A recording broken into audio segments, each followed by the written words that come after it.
Salut vous! Allez, petite intro sur cette vidéo, improvisée, totalement improvisée, c'était pas du tout prévu comme ça. Sauf qu'il se trouve qu'aujourd'hui, j'ai eu rendez-vous en téléconsultation avec une sexologue. Voilà. Rapport à ma transition, par rapport à mon opération qui arrive donc du coup en septembre, très bientôt. Voilà. Et un rendez-vous téléphonique qui m'a beaucoup rassuré. Voilà. Et à vrai dire, donc quand on parle de vaginoplastie, voilà, donc je prépare une vidéo sur le sujet également, mais en prévision, avant cette vidéo, j'ai décidé de publier ce contenu-ci, à savoir une retranscription, voilà, de mon rendez-vous téléphonique avec une sexologue, voilà, par rapport à mes inquiétudes, mes questionnements par rapport à la vaginoplastie, voilà, et action qu'il a et opération qui est donc qui procède, donc comment on va dire, qui s'inclut dans ma transition, qui fait partie de ma transition, mais une vaginoplastie, les femmes bio peuvent y avoir recours également. Voilà, c'est pas quelque chose qui est uniquement en rapport avec la transition. Voilà, c'est quelque chose en rapport avec la féminité. Voilà, je vais le dire comme ça. Donc je vous laisse avec cette entrevue. Il y a du personnel, on parle de masturbation, on parle voilà, de toutes les inquiétudes qui peuvent me venir, de manière très transparente, très brute. Je me suis dit, allez, je vais partager ça tranquille. Et voilà. Bon, j'espère que ça vous apportera quelques réponses à vous aussi. Et puis, on se retrouve pour la outro de la vidéo. Voilà. Bonne vidéo à vous, merci de regarder cette vidéo. Et voilà, je vous laisse avec la vidéo. Merci à vous. Si c'est exactement ça, c'est bien moi, c'est bien moi. D'accord, voilà, j'avais un masque qui était vraiment non conventionnel, voilà, très décoré, et voilà, donc c'était bien moi cette personne, voilà. Ok.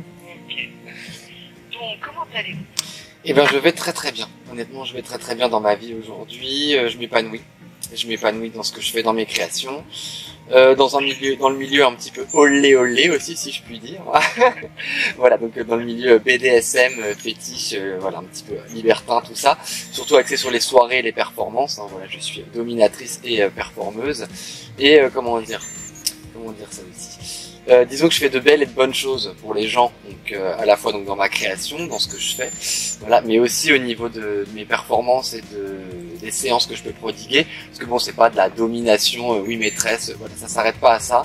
Moi, c'est vraiment du bien-être, voilà, du développement personnel aussi, du lâcher prise et de se connecter à son soi, à son plaisir et à son, voilà, à ses affections propres, à ses affections profondes, et se faire du bien par, voilà, des jeux de rôle, des traitements, des sensations particulières.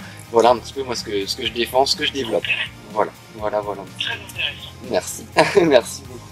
Et je m'épanouis beaucoup là-dedans, ça me fait du bien quand je réussis à atteindre un petit peu les gens et que ça leur fait du bien à eux.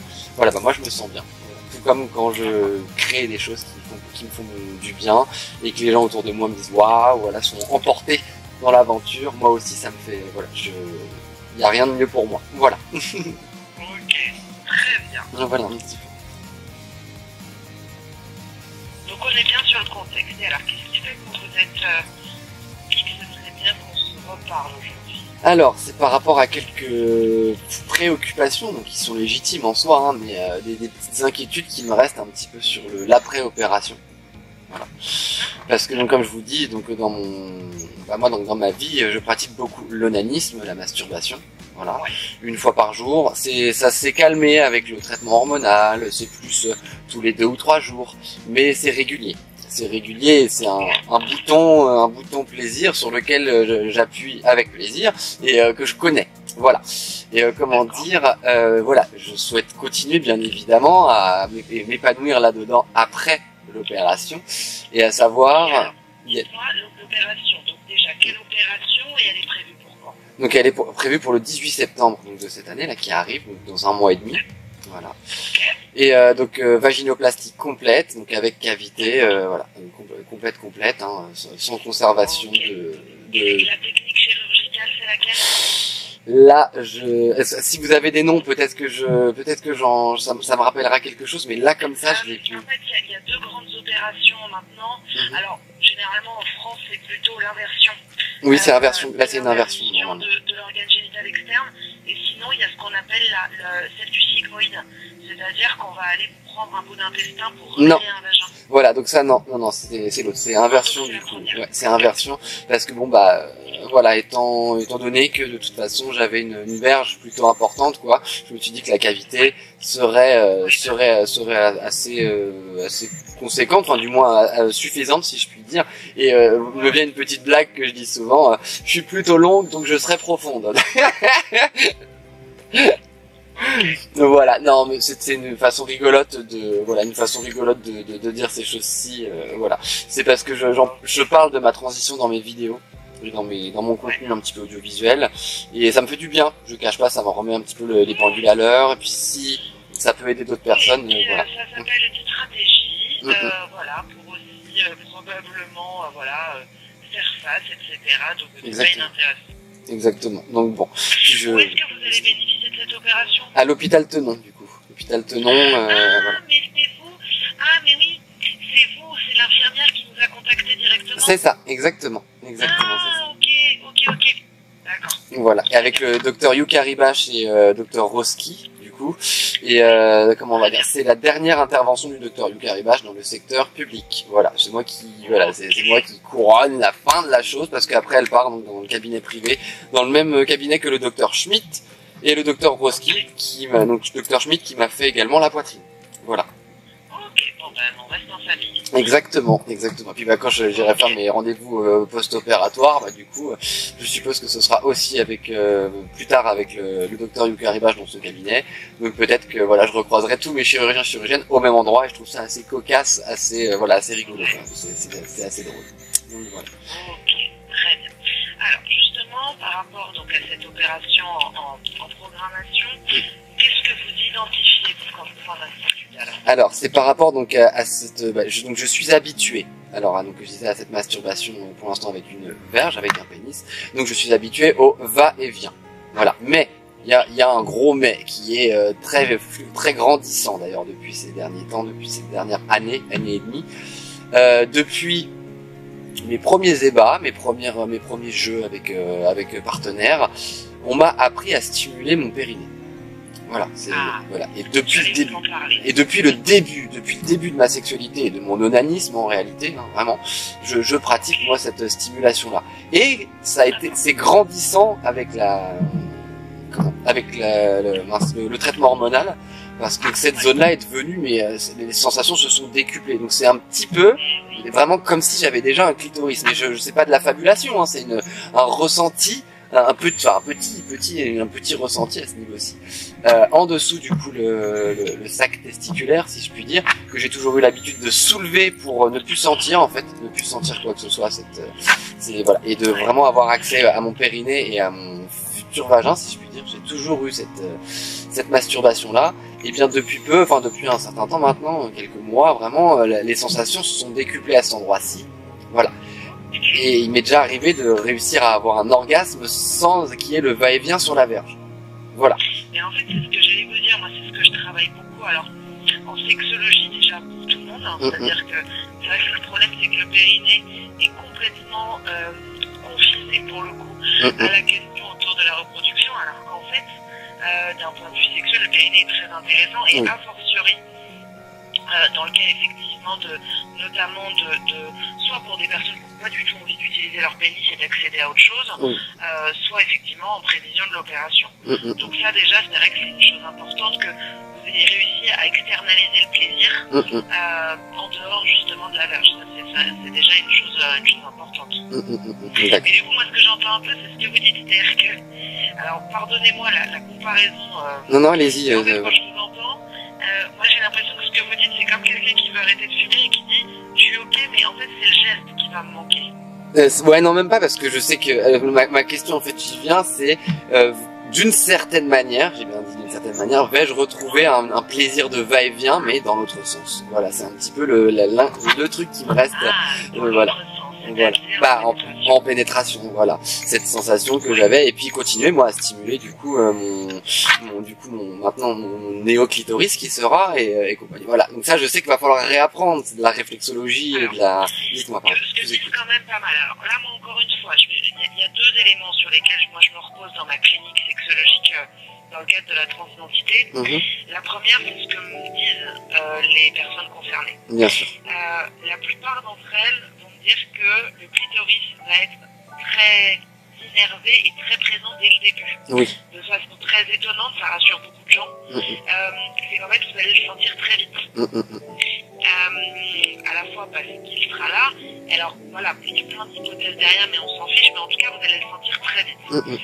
Alors après, de là à avoir une masturbation, bon, c'est un petit peu de temps, le temps de la cicatrisation, oui, ça. etc.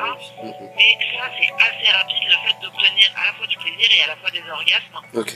Quand même, généralement, c'est assez unanime. Donc ça, c'est une première chose. Après, moi, la deuxième, et ça, pour le coup, je pense que, moi, à mon avis, on verra aussi au fur et à mesure comment vous le sentez. Bien sûr. C'est sûr que c'est pas la même chose d'opérer une masturbation avec un organe externe et une masturbation ou alors une pénétration par une autre personne ou un autre objet avec la question de l'intériorité. Alors déjà, il y a une dimension importante, c'est celle des capteurs et des récepteurs du plaisir. Donc ça déjà, c'est pas la même chose. Et surtout, ce qui est intéressant pour moi, c'est l'idée que c'est la fonction qui fait l'organe. Je m'explique. Je vous écoute bien là-dessus. Si on prend les vagins de naissance. Bio. Moi je dis bio, voilà. Moi je dis bio. Voilà, les femmes bio, les femmes trans. Voilà, moi je dis les vagins bio, voilà, biologique, bio, voilà. Très bien. Donc parlons des vagins bio. Un vagin bio ne procure aucun plaisir. Ce qui va créer du plaisir au bout d'un moment, c'est l'investissement que les personnes vont faire de leur vagin. D'accord. Moi, j'accompagne des personnes qui ne ressentent rien du tout au niveau de leur vagin. Et il n'y a pas de problème biologique en soi. C'est juste que c'est une zone qui n'a pas été beaucoup investie. Donc c'est pour ça que je pense que c'est peut-être là de vous rassurer aussi sur l'idée que de toute façon, vous allez avoir une sexualité différente. Ça ne veut pas dire mieux, ça ne veut pas dire moins. Non, différente, ça c'est sûr. Mais je pense qu'il y a quelque chose, j'ai envie de dire que de toute façon, vers toute nouveauté, il y a un renoncement. Bien sûr. Et donc après, sur cette question du va-et-vient, sur cette question, ça va être comment vous allez investir votre néo-vagin pour le coup. Mais en fait, mes réponses, je les ai déjà, hein, mais j'ai besoin alors ça, je suis comme ça, j'ai besoin d'entendre une autre bouche me dire les choses pour que mon oreille l'entende par une autre voix que ma petite voix intérieure ou ma voix à moi, et que ça fasse écho, et que je me répète cette voix-là, voilà, je fonctionne comme ça. Donc bon, c'est aussi pour ça que j'ai demandé cet appel, c'est pour que, voilà, c'est pour me conforter, mais c'est logique, je pense. Ouh, je suis ému en disant tout ça. Tout ça est en train de me rassurer énormément, donc ça me fait un bien fou. Je me suis parlé à moi-même ce matin dans le miroir, chose que j'avais pas faite depuis un bon mois. J'allais pas particulièrement bien, ce dernier mois a été dur. Là, je reviens de vacances, quelques jours de vacances qu'on m'a offert pour mon anniversaire.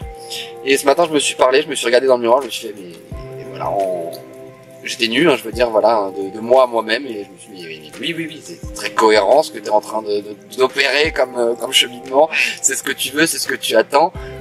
Oui, ce sera différent, mais voilà, et puis voilà, et tu pourras enfin vivre ta vie tout court, voilà. Et une chose qui m'est venue à l'esprit aussi, c'est j'ai envie un petit peu j'en ai assez, vraiment ça je voulais vous le dire. En fait, j'en ai assez de penser à ça, parce que en fait, dès que je vais aux toilettes, dès que je vois mon organe, je suis là à me dire ça va disparaître. Je peux pas m'arrêter de penser à ça, c'est insupportable ça. Ça c'est insupportable. Ouais, mais c'est intéressant ce que vous dites, parce que en fait, comme je vous dis, ça fait partie aussi du processus de renoncement, et à vrai dire, moi je trouve ça plutôt rassurant. D'accord. Là où je vais m'inquiéter, c'est des personnes qui pour le coup sont dans une telle attente de l'opération que du coup il y a quasiment du déni sur ce qui est en train de se passer. Oui, d'accord. Donc vous voyez, peut-être là c'est aussi, vous, l'opération elle est dans 2 mois, hein, c'est demain. Ah ouais, c'est demain, oui, c'est ça, oui, exactement. Donc ça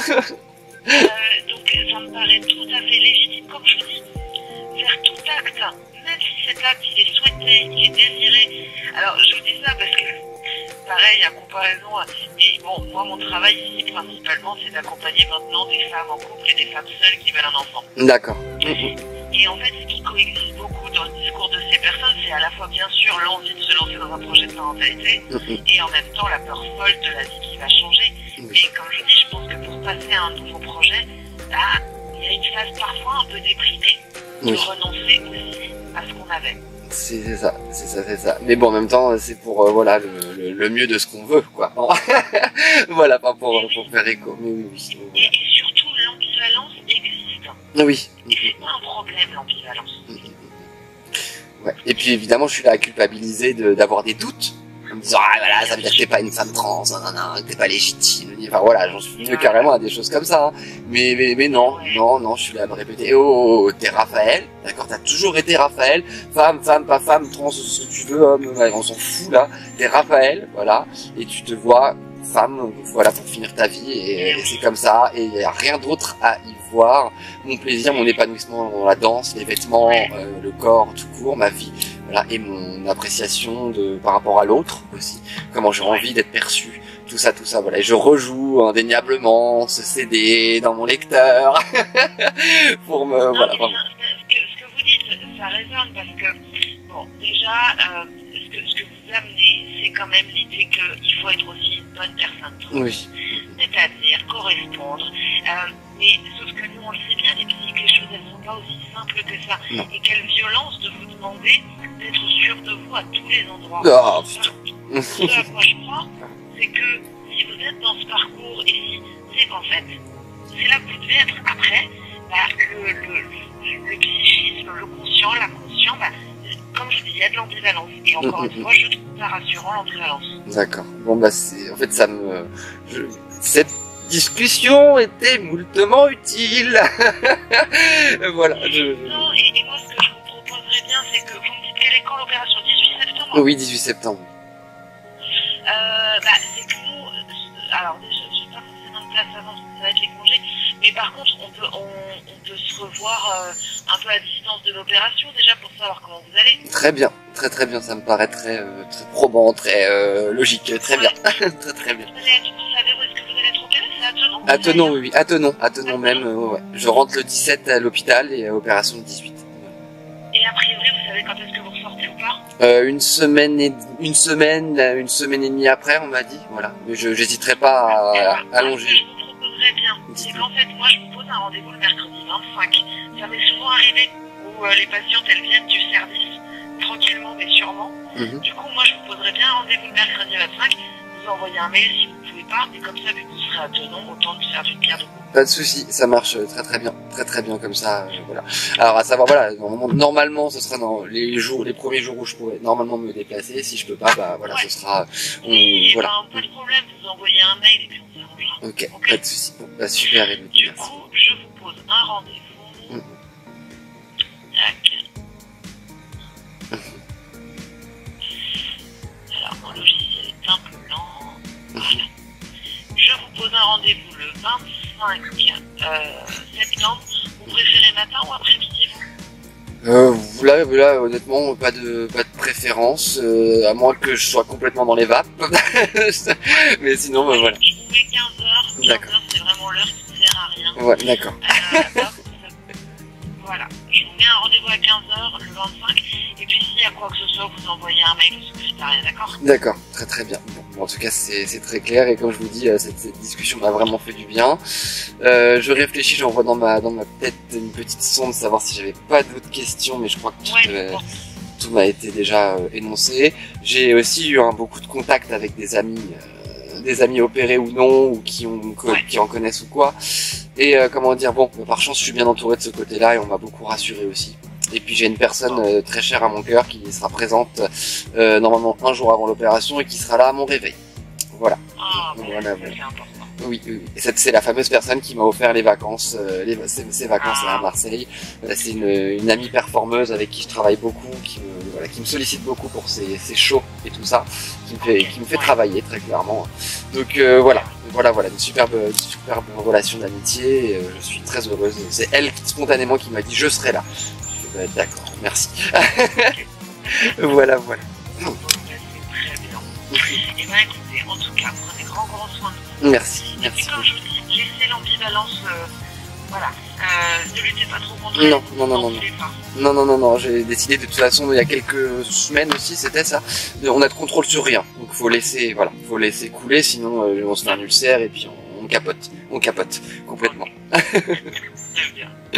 Bon, et ben je vous dis au 25 et oui. je du coup, tout sera un peu pareil et un peu différent. C'est ça, exactement. Bon. Merci beaucoup Elodie en tout cas, et puis portez-vous bien aussi. Bon été à vous. Merci beaucoup. Au revoir. Et voilà, c'était mon petit rendez-vous sexologie, sexologue, rapport à mon opération qui arrive. Ouais, bah voilà, tout simplement. Bon, ça, vous avez vu tout dans le dans le moindre détail. Hein. Transparence pour le coup, voilà. Allez, je vous laisse avec la outro de la vidéo. Hein. Hey, vous. Eh bien, voilà, c'était mon petit rendez-vous donc avec la sexologue en prévision donc de mon opération, donc la vaginoplastie, dans le cadre de ma transition. Voilà, bon, j'espère que ce petit contenu vous a plu. C'est juste une retranscription transparente de ce qui m'est arrivé, de ce qui vient de se passer pour moi, comme petit rendez-vous personnel. Et puis je trouve qu'il y a des réponses, des questionnements, des choses qui peuvent intéresser d'autres personnes. Donc voilà, moi j'aurais été contente de tomber sur ce genre de contenu au tout début de ma transition, ou encore dans mon jeune âge. Donc si je le fais, c'est un partage pour que ça soit accessible, et si ça peut aider, c'est là pour ça. De belles et de bonnes choses toujours, ce qu'on voit chez Non-Orthodoxe, chez Raphaël Sarrazin Non-Orthodoxe, chez Tata Rafa, voilà, c'est toujours dans ce but. N'hésitez pas à liker cette vidéo, à vous abonner, à commenter aussi, à poser quelques questions. Il y a peut-être des questions qui vous viennent de cette discussion avec une professionnelle, et voilà. À plusieurs reprises, elle dit elle-même que mes questionnements sont intéressants et tout. Bon ça me rassure. Voilà. En tout cas, c'est quelque chose qui m'a beaucoup rassuré, ce rendez-vous. Et je suis prête pour mon opération. En fait, là, j'ai un peu... Bon, ok, j'ai toujours peur, mais j'ai hâte. Surtout, puis je vous expliquerai un petit peu tout ça dans la vidéo sur la vaginoplastie qui va suivre. Voilà. Merci à vous, c'était Tata Rafa. À moi les studios, la suite au prochain numéro. Bye bye. Non, Thierry, il est pas là, il fait la sieste.